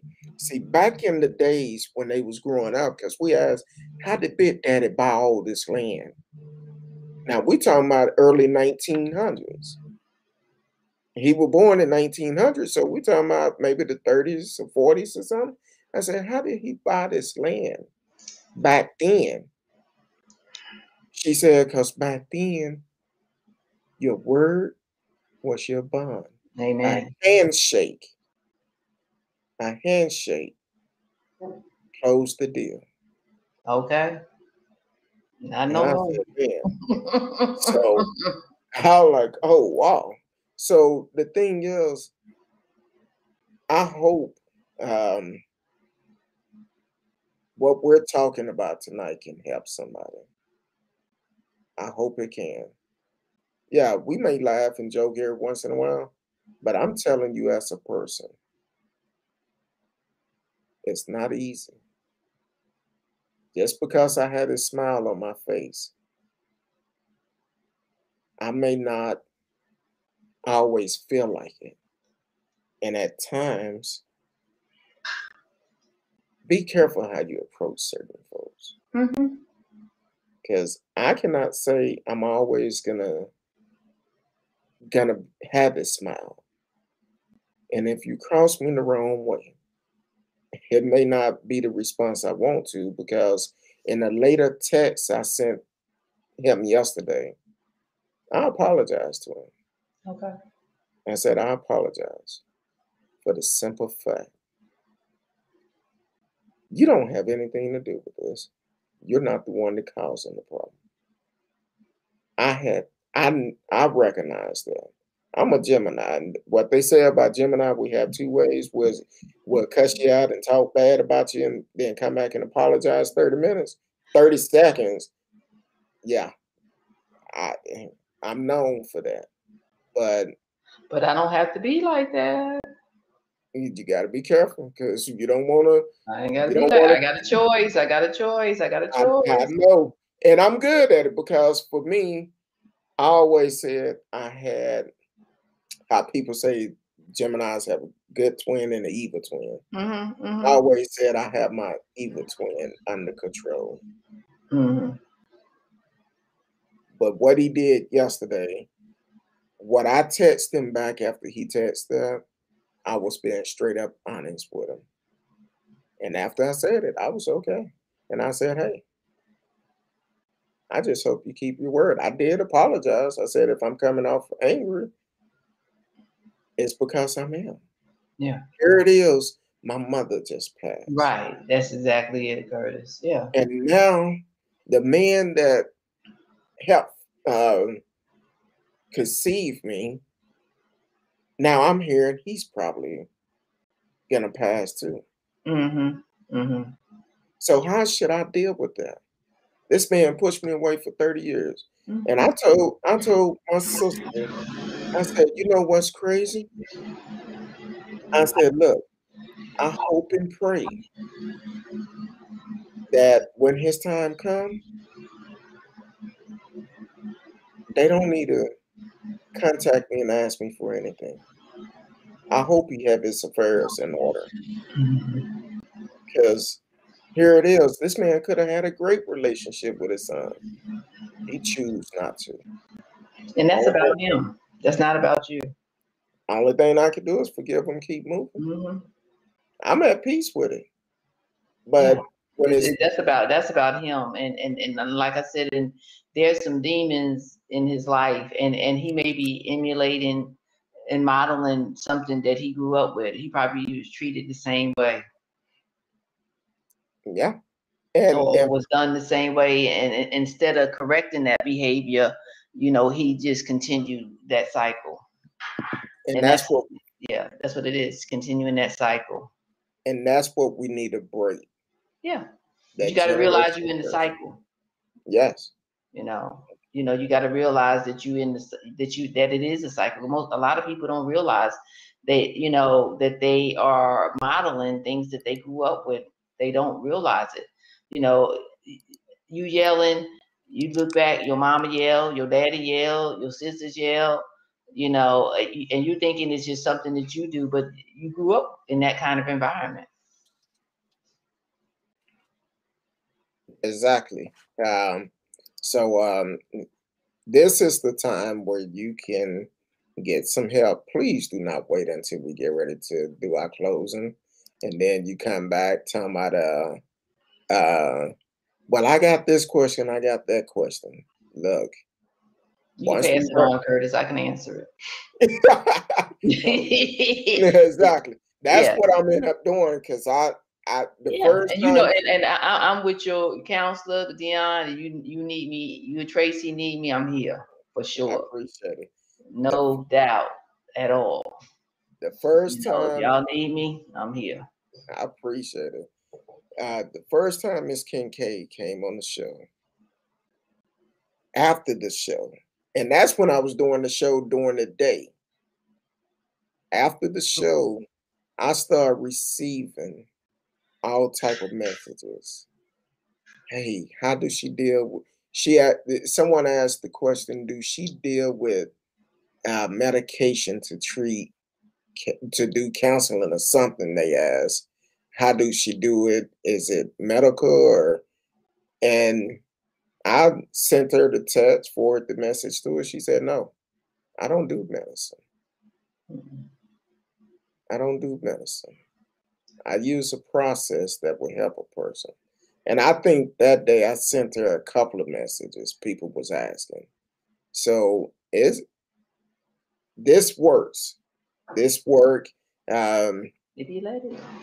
Exactly. You have to be open. Mm-hmm. You have to be open. And a lot of people are ashamed, you know, in counseling. I always try to say, we're not here. Well, most counselors should not like that. We not there to judge, you know. And unfortunately, there are some that, you know, this is not their passion. You know, this is not what, you know, this is not their gift. And they just get into it, not really realizing the impact that they have, you know, on people. And we guide our clients do the work. You know, but you got to be willing to do the work. And even in grief, you got to do the work. You sit still, the grief that stays is sit still. You know, you got to do things that, you know, and everybody's journey is different. You know, like I said, one may journal and may work. Another person, I don't like to write, you know, so, you know, you got to do other things, you know, in order to help you along that journey, you know. So you got to know yourself. You got to be open to realizing that you got to develop a new normal. With your mom going, y'all have to develop a new normal. Yes. That new normal without your mom, you know, and that's hard to think about, you know, that I gotta, you know, my life without my mom. You know, and right now, like I said, y'all on adrenaline. When things settle after that service, things will start settling, and you'll start really seeing, you know, that okay, that, you know, I can't pick up that phone, or I may even pick up the phone, you know, and call her. But Yeah. that my morning ritual, that's what, it's not there anymore. Exactly. The other day, and I actually kind of experienced that. Mm-hmm. I went thinking that was actually yesterday morning when I Okay. couldn't sleep. So yesterday morning while I'm cooking, and I was doing some 30 weight, and for the ones don't know, some homemade gravy. So I'm from so the north. I was like, what? So I was doing some homemade gravy. Now the thing is, I've tried gravy in the past. It just didn't work out. Right. But I done cooked gravy the last 2 weeks. And it been good. Okay. All right. So I'm like, okay, all these years I would go buy that package of gravy 2 for $1 and mix it up like that, because when I've tried gravy in the past, it was just Lord. too lumpy. It was lumpy. Okay. And I'm like, you You know, ain't do it right. exactly. After all these years of going, and my mom would try to walk me through it. And last week was the first time I did it. Oh, wow. And it was good. Okay. I'm like, all right, I'm messing around and come to Grieving King. Okay. Okay. So it was good. It turned out good. And yesterday when I got ready to do it, I picked up the phone to call my mom. Mm-hmm. I had him put a number in, was getting ready to push send. And I said, man. I said, wow. So the thing is, that's the things I have to hold on to, the relationship. Mm-hmm. And praise God that you have those kind of memories, you know, because as I said, everybody didn't, you know, there's somebody that's listening or going to listen that they didn't have a good relationship with the person that passed away, you know. And so the pain of that, you know, that person is gone now and I can't do anything about it or never was able to reconcile or whatever it is. That's another type of pain that you have to go through. You know, that's even more intensified grief because I wasn't able to. We always assume that people had good relationships, but that everybody doesn't have a good relationship, you know. So praise be to God that, you know, I can have those great memories, you know, but everybody doesn't, unfortunately doesn't have it. And sometimes when people die tragically, people have regrets. But one thing about grief and regrets, there's nothing that you can do about things that didn't get resolved. So you have to forgive yourself or that other person and move on, because if that person's passed, there's nothing you can do to change it. There's nothing. So a lot of times people have regrets. I wish I'd did this. I wish I'd did that. I wish this. I wish that. You can't do anything about it. You have to move on because that will keep you stuck. Those regrets will keep you in a place that you're not moving left, right, north, south. You know, you're not moving, and you're gonna have to yeah, you know, it's too much. Yeah, exactly. So to take If it out was a about, 50 boy bro, magnet. it brought back memories. Yeah, I ain't never heard that. I never heard of that. But one of my uncles, before he passed, this was many years ago, probably over 20 years ago. Before he passed, he came out to my apartment, and he came out there to play dominoes. I went and picked him up. We played dominoes, and I said, "Unc, you want a drink?" He said, "I said I had some gin, the sickening gin, the bumpy face, what they used to call it." He said, "Oh no, that gin would make you sin." I Now, said, now that "Lord." I heard. I've I heard said, Jen to make "Lord." you sin. Yeah, I've heard So, that one. Jen to but make you sin. I've I heard that, but I ain't never heard about no fear. I've lost a lot of loved ones over the years, Me too. and from time to time, I have flashbacks. Even yesterday, when I was getting ready to call my mom, because I was calling her because that gravy didn't look right.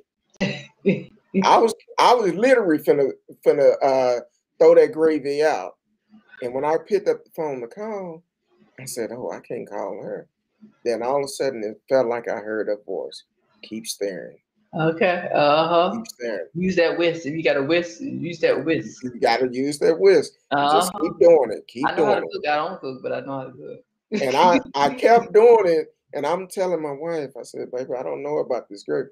But then when it got right, you got to keep stirring it, keep adding a Yeah, little keep bit of stirring. water, add a little bit of water. And I'm like, Mm-hmm. hey, this is good. So I end up pouring Season it it up. exactly, poured it over the chicken, let the wings he smutter off in them for a while. I said, Lord, and that was good. I just forgot to cook the cornbread. I was like, okay, the cornbread in the cast iron skillet. Okay. So, Okay. but it's Yeah, I was amazing. doing it up.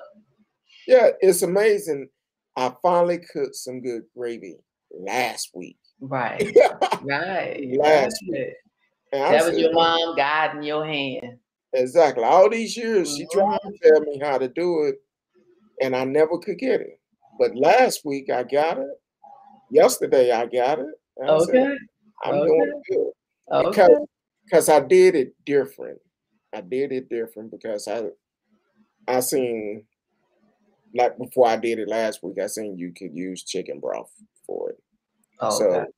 So since I baked the chicken wings yesterday, I said, you know what? I'm just try the juice in here instead of using grease in here.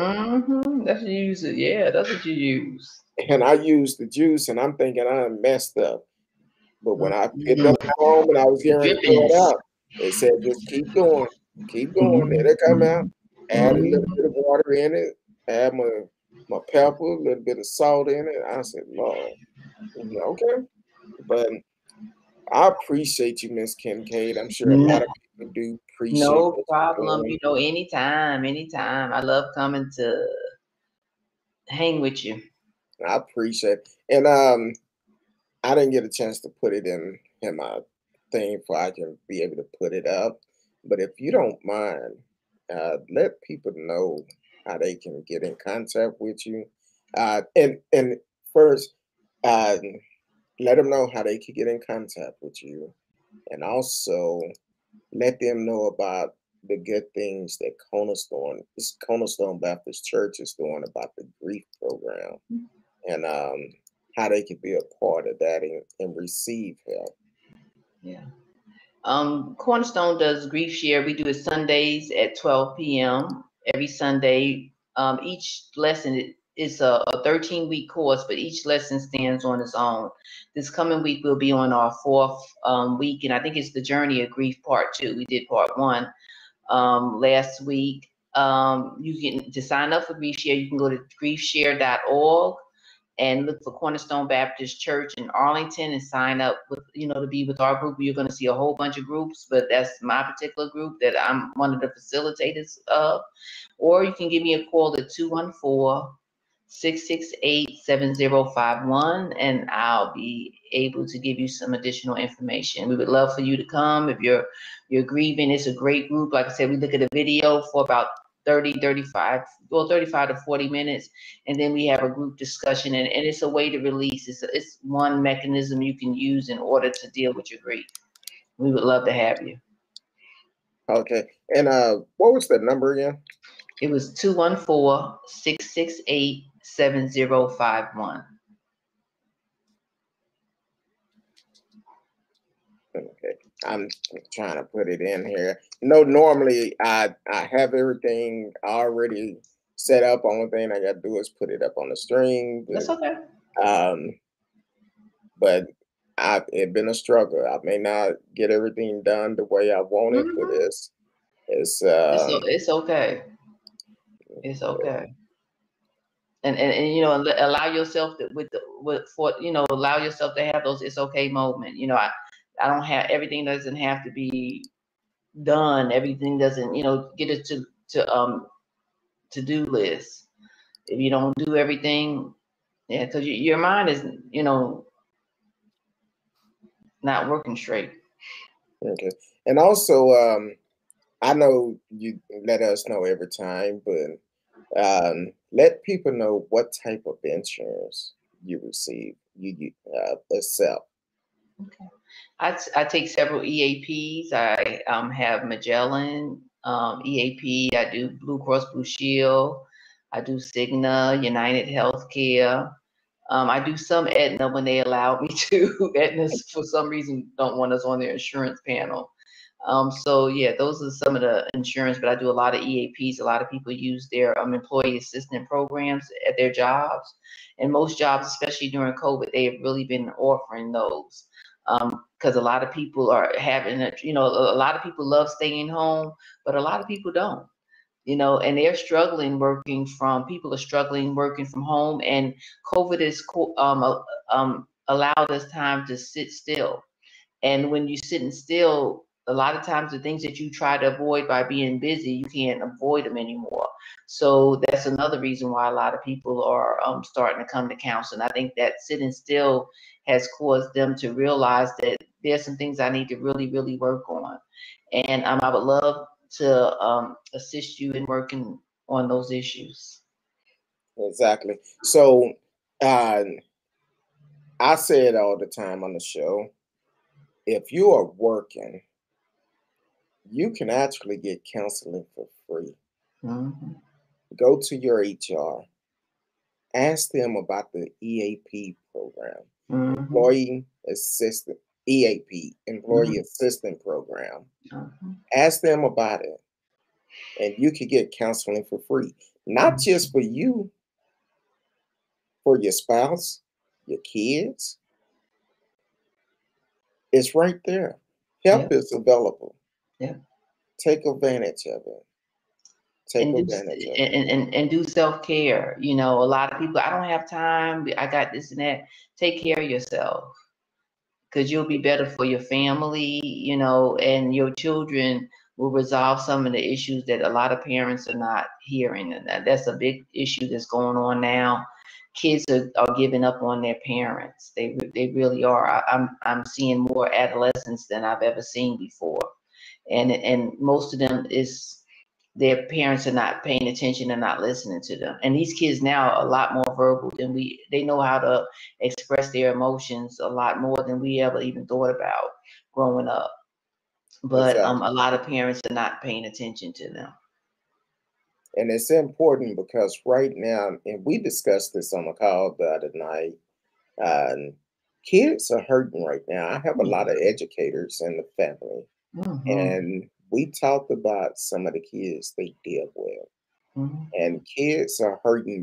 They're asking for help, but you got to realize when they act out, they really looking for help.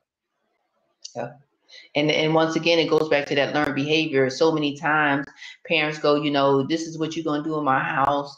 And they're modeling from what their parents said, but it's not fitting for your kids. You know, it's not the remedy for what's going on with your kids, because they're experiencing, you know, all kind of different situations, even not even being at school, just being home, not socializing. It takes a big impact.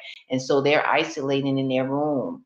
And many parents are not concerned about that. You know, what are their children doing in that room? You know, are they depressed?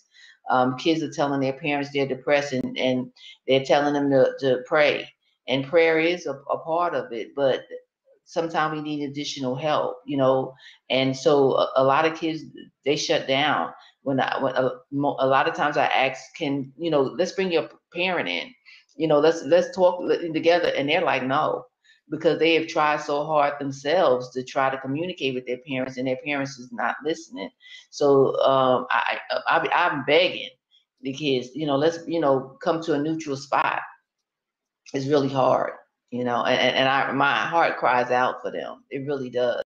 The things that I'm hearing in my office, they really need parents to pay attention and listen to them. And giving them things is not the solution. Exactly. And man, another thing, you definitely want to pay attention to your kids. Mm-hmm. And we we normally say this on every show, and we kind of hit on it, and we're not going to be long on it. But what people have to realize, what you've gone through as a child can affect the way that you live in today. Oh yeah. Because if you used to getting yelled at all the time, getting beat, it passes down. You would Being do the ignored. same. Exactly. You would do the same to your kids. So But we guess what? have Their parents that's been done to them as well. exactly. It's a So cycle. it's a cycle that we need to We break. got to break, but you got to realize it. And when your kids are talking, pay attention. Your child is quiet, don't really want to do anything with you. Pay attention to that. Yeah, There's something wrong. That silence is screaming help for help. It's a cry for help. And you're thinking they're just being a typical teenager. Some part of it may be, but another part of it, no, they're screaming out for help, and they keep on saying they're not listening to me, and they don't want to talk anymore. They just ready to get out the house. They're counting down, when I can leave. That I'll be leaving in a year. I'll be leaving in 5 years sometime. I'm ready just to endure this for 5 years. I'm done. I'm ready to be on my own. I don't want Mm-hmm. to Yeah. answer to no one. Or what Mm-hmm. happened when that child get out the house, they leave, they move, and they lose contact with their family. Mm-hmm. Yeah. So Miss Kincaid, I really do appreciate you. Thank you, Curtis, as always. If you're in Texas and looking for a great counselor, reach out to Miss Kincaid, and she would let you know if she can help you. If she can't, she would I'll find you somebody. find you somebody that can. Mm-hmm. And so definitely take advantage of this. And if you are working, check with your HR. Ask them for the EAP program. Mm-hmm. Now, some of them may say, "Oh no, we don't have that." Say, "Hey, I'm sure we do. Could you check Mm-hmm. and see?" Most insurance, if they have insurance, they have it. Yeah. So Yeah. definitely check and see. Um, it's always a good time whenever I have Miss Kincaid on here. I have Thank to you, be Curtis. mindful of her time. I appreciate this. No problem. I I appreciate it. appreciate you. And like I said, I'm praying for you and your family I appreciate it. I actually continuously. seen a lot of family members show up on social media today. Good. Um, I appreciate y'all and for the support. Share this video because you never know who might see this video Mhm. that need to hear some of the things we discussed tonight. Mhm. Yeah. And as always, I appreciate y'all, Miss Kincaid. I appreciate you for everything Thank that you, you do for Curtis. me, and your continuous prayers for my family. And Mhm. like I tell my family all the time, we're gonna get through this. Oh It's yeah. tough right now. It's It's going. It tough, ain't gonna be easy. but because of the uh, the mores that we was built on, the the prayers that went out even before we was conceived, that was for us. We're Mm-hmm. gonna get through it. Mm-hmm. We're gonna get through it. We will make it through. And To until God give you comfort, strength, and peace that only He can give. exactly, Mm-hmm. I definitely appreciate it. Until tomorrow night, 8 p.m. Central Time, with Miss Risky tomorrow night. I love each and every one of you. Until then, peace. God bless.